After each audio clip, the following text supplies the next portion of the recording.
No acórdão que julgou a DC 58, lá no dispositivo do acórdão tem esta frase: o tribunal, por maioria, julgou parcialmente procedente a ação para aplicar sobre os débitos trabalhistas a incidência do IPCAE na fase pré-judicial. E a partir da citação, que depois transformou via embargos de declaração em ajuizamento, então vamos aqui colocar um negrito sobre isso aqui se transformou em ajuizamento. Deve-se aplicar a incidência da taxa Selic. Ok? Entre parênteses, o que diz? Artigo 406 do Código Civil. Então, pela DC 58 do STF, na fase pré-judicial, correção monetária do IPCAE, já na fase judicial, decorrente dos embargos que foi julgado depois, deve-se aplicar a taxa Selic por exigência, vamos interpretar o parênteses, então, por exigência do artigo 406 do Código Civil. Então,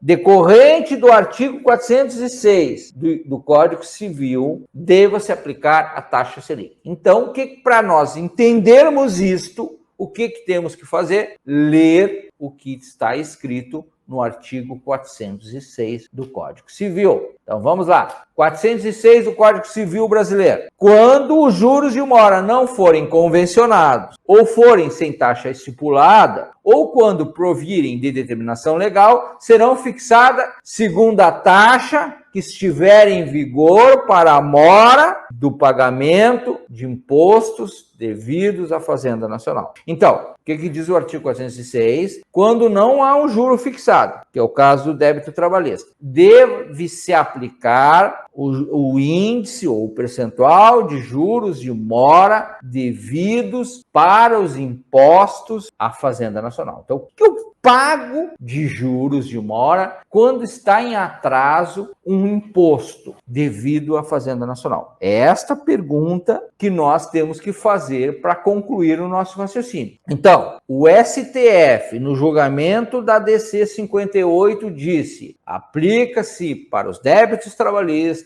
os juros Selic, decorrente do artigo 406 do Código Civil. O Código Civil diz que os juros de mora devidos são aqueles decorrentes dos impostos devidos à Fazenda Nacional. Então, como nós vamos descobrir o fundamento legal dos juros de mora sobre os débitos à Fazenda Nacional? Aí nós vamos ter que ir numa lei. Qual é a lei que nós vamos ir? Na Lei 9.430 de 1996. Então, aqui nós vamos definir que, no seu parágrafo 3º do artigo 5º desta lei, diz: as cotas dos impostos serão acrescidos de juros equivalente à taxa do Sistema Especial de Liquidação e Custódia, Selic, para títulos federais acumuladas mensalmente, calculados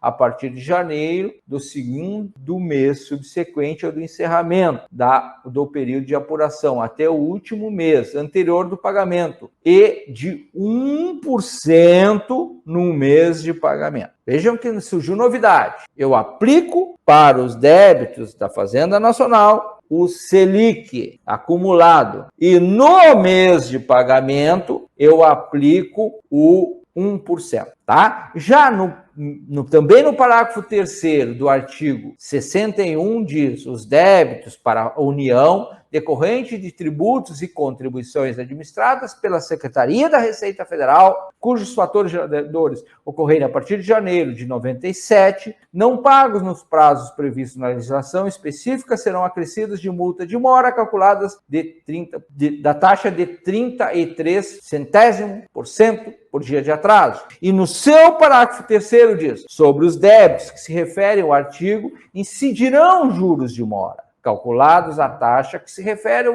parágrafo 3º do artigo 5º, que eu acabei de ler, a partir do primeiro dia do mês subsequente ao vencimento do prazo até o mês anterior e de 1% no mês de pagamento. Então, Em resumo, pessoal, sob os tributos federais, eu devo aplicar a taxa Selic sempre com o acréscimo de 1% no mês de atualização, independente de qual seja a Selic vigente no mês de atualização.